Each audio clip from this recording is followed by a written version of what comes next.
เคยจะคิดและบ่นึกเลยว่าจะมาพบกันรู้สึกดีๆให้เข้าใจกันมันก็เลยฮักกันนั่นคงเป็นความผูกพันที่มีต่อกันเสมอมาและนี่คงเป็นความห่วงใยและเข้าใจกันทุกสิ่งที่นางให้มาจะเก็บรักษาเอาไว้ข้างในจงเสียใจในคำสัญญาว่าจะหาเพียงนางฮักนางตลอดไปสุดหัวใจ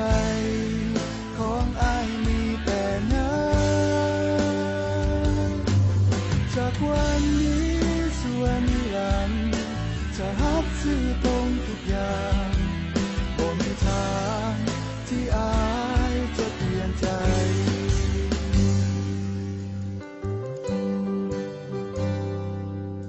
และจะหาจะมั่นคงซื่อสัตย์ต่อนางอุปสรรคสิ่งต่างๆเราจะผ่านพ้นไปจะไปยืนอยู่เคียงข้างนางทั้งตัวและใจนั่นคงเป็นความผูกพันที่มีต่อกันเสมอมาและนี่คงเป็นความห่วงใยและเข้าใจกันทุกสิ่งที่นางให้มาจะเก็บรักษาเอาไว้ข้างใน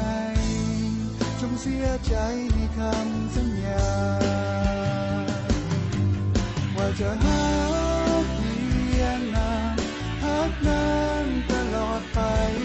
สุดหัวใจของอ้ายมีแต่นา